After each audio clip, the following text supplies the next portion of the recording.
Alors, bonjour le monde. Donc, je vous raconte une histoire vraiment drôle qui s'est passée en Côte d'Ivoire. Ah bon? Ah oui. Eh oui, la Côte d'Ivoire, notre pays frère, ami, belle famille et tout ce que vous connaissez. Ouais, allons-y. Donc, l'histoire c'est quoi? Le monsieur que vous voyez à l'image là est un agent de sécurité qui travaille dans un domicile privé quelque part là-bas en Côte d'Ivoire. Et dans la maison où ce monsieur travaille, il a une collègue qui travaille, elle, comme femme de ménage. Alors, comme vous le savez tous, là où plusieurs êtres humains, surtout des sexes opposés, se rencontrent, il y a toujours de fortes chances que les choses des êtres humains se passent. C'est clair. C'est donc comme ça que le monsieur que vous voyez à l'image là et sa collègue de service, donc la femme de ménage, décident de se mettre en couple. Voilà, je savais. Dans leur lieu de service. Donc ils se mettent en couple dans la maison de notre couple qui est leur patron. Et chance pour eux, le patron de la maison qui est très généreux a donné une chambre à la femme de ménage dans cette même maison. Naturellement pour lui faciliter le travail. La chambre de la femme de ménage qui au départ était censée être une chambre de repos ou alors une chambre de travail pour la femme de ménage est devenue aussi une chambre conjugale pour le vigile et sa copine. Au point où chaque soir le vigile allait retrouver sa compagne dans cette chambre-là pour faire les choses des êtres humains. Vraiment de Dieu, il y a des choses compliquées dans ce pays. Je te dis que... Et il faisait ça, il se laissait aller, genre, il y avait des cris, il y avait des il y avait tout genre de bruit que vous pouvez imaginer quand deux êtres humains sont mis ensemble et en train de faire des choses bizarres. C'est de ça qu'il s'agit. Entre-temps donc, la patronne de la maison, ne sachant pas que son vigile et sa femme de ménage sont en couple, a plutôt commencé à soupçonner son mari d'infidélité. Ah bon? Genre, elle a commencé à croire que c'est son mari qui fait souvent les bruits dans la chambre de la femme de ménage avec la femme de ménage. Et un jour, elle a donc décidé de piéger son mari.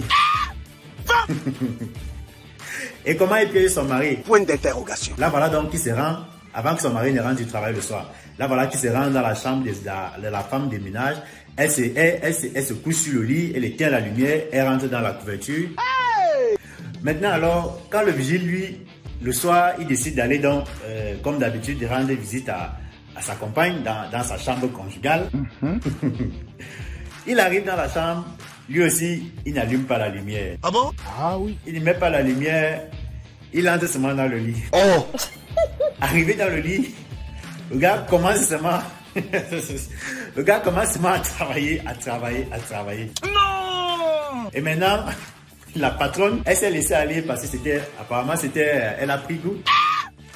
Voilà, elle a pris goût, elle s'est laissée aller. C'est comme ça que les deux ont donc commencé à gnoxer, à mougou, à faire tout ce que vous pouvez imaginer. C'est pas vrai.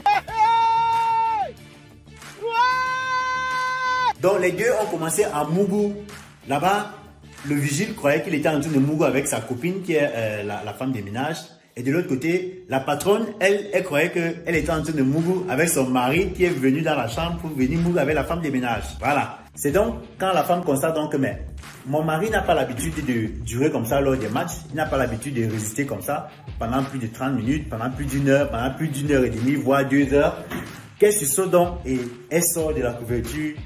Et quand elle sort de la couverture, elle allume la lumière et constate que, en fait, depuis, elle était en train d'ignoxer avec le vigile. Donc, écoutez le monsieur, le voilà. J'ai commencé à faire l'amour avec elle, donc ça a duré, j'ai fait plus de 1 heure, 2 heures de temps, le truc venait pas, donc elle a crié. Ah bon? Les choses de la terre. Je te dis que... Voilà, c'est donc comme ça que, furieuse, la patronne attrape dans le vigile et elle commence à crier au vigile. C'est donc comme ça que le massacre commence. C'est donc comme ça que le patron même arrive sur les lieux. C'est donc comme ça que les voisins arrivent sur les lieux et on commence à soupçonner le vigile alors que il était juste en train d'ignoxer sa patronne sans savoir que c'est avec sa patronne qu'il était en train d'ignoxer. Et la patronne elle-même là-bas, elle était en train d'ignoxer avec son vigile sans savoir que c'est avec son vigile qu'elle était en train d'ignoxer. Donc écoutez le monsieur. Elle a crié, elle a commencé à me tabasser. Elle a commencé à me taper. Voilà les amis, l'histoire qui nous vient de l'autre côté de la Côte d'Ivoire. Donc, moralité de l'affaire. Les femmes, vraiment, quand vous voulez piéger vos maris, essayez d'abord d'analyser la situation et voir dans tous les angles. De telle sorte que vous-même, vous ne tombez pas dans vos propres pièges. C'est ça. À tous nos amis parieurs, n'oubliez pas de vous inscrire sur OneXBet avec le code promo Brigade. Le code promo qui vous donne 200% de bonus lors de votre premier dépôt. Faites vos paris et gagnez votre argent tranquillement avec OneXBet. Alors, ciao. Allez vous abonner à la brigade des buzz. T'as quoi? La brigade des buzz. Tapez brigade des buzz. Brigade des boss. Brigade des buzz. Brigade de buzz. Le commandant des buzz. Brigade de buzz. Bon, ça va. On a compris, non? Abonnez-vous dans la page